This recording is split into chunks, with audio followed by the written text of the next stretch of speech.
नमस्कार, आप देख रहे हैं बेगूसराय रिपब्लिक न्यूज। बिहार विधानसभा चुनाव जोरों पर है। चुनाव में गुनागणित का समय चल रहा है। सारे प्रत्याशी टिकट के होड़ में अपने पार्टी दफ्तर की चक्कर लगा रहे हैं। न्यूज वाले सारे विधानसभा में घूम घूम कर अपना आकलन ले रहे हैं। उसी क्रम में आज हमारे बेगूसराय रिपब्लिक की टीम पहुंची बेगूसराय जिले के चेरिया बरियारपुर विधानसभा क्षेत्र में। चेरिया बरियारपुर विधानसभा क्षेत्र जो बेगूसराय जिले के सबसे कम मतदाता वाला क्षेत्र है और यहाँ पर माना जाता है कि यहाँ के अक्सर विधायक मंत्री बनते हैं, अगर एक दो की बात छोड़ दिया जाए तो।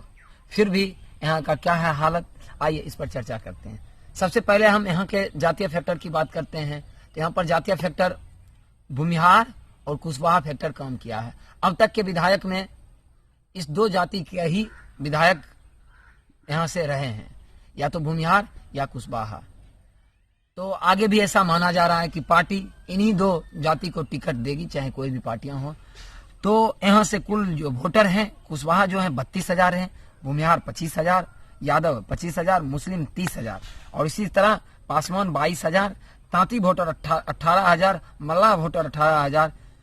इस तरह से ये वोटर की संख्या है जो चल रही है।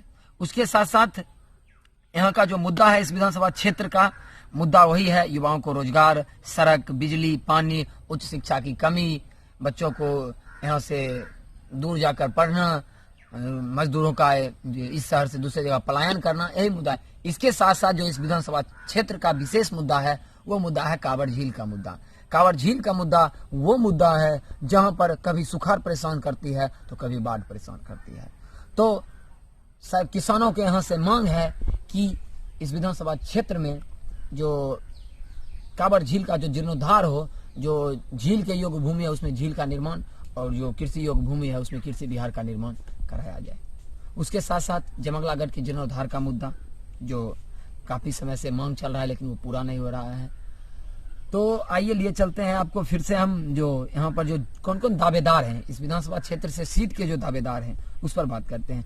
जदयू से यहाँ से जो विधायक हैं कुमारी मंजू वर्मा है, अभी सिटिंग है, पूर्व में समाज कल्याण मंत्री रहे हैं, आरोप के घेरों में रहे हैं जिसके कारण उनको अपने मंत्री पद से इस्तीफा देना पड़ा। तो अभी ये विधायक हैं और जदयू से निष्कासित हैं, तो देखना यह होगा कि इन्हें टिकट देता है या नहीं देता है। अगर जदयू यहाँ से चुनाव लड़ती है तो ऐसा माना जा रहा है या मंजू वर्मा, फिर विकास कुशवाहा, दिलीप वर्मा, अवनीश वर्मा, इस तरह से ढेरों जदयू के नेता टिकट के लाइन में हैं।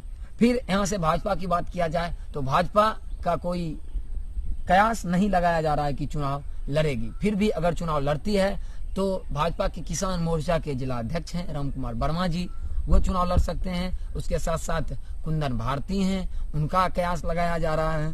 फिर अगर लोजपा की बात किया जाए, अगर लोजपा यहाँ से एनडीए गठबंधन से अपना प्रत्याशी उतारती है तो रामविलास पासवान के चहेते, उनके सबसे भरोसेमंद अनिल चौधरी को टिकट मिलना तय माना जाता है। फिर एक और लोजपा के नेता हैं मिथिलेश मिश्रा, उनका भी वो भी टिकट के दौर में है। फिर आपको हम लिए चलते हैं महागठबंधन की ओर। अगर यहाँ से राजद चुनाव लड़ती है तो यहाँ पे राम सखा महतो जी हैं, वो भी चुनाव लड़ने के रेस में। संजय सुमन हैं, धर्मेंद्र कुशवाहा हैं, सावित्री देवी हैं और सबसे खास नाम जो अभी चर्चा में है,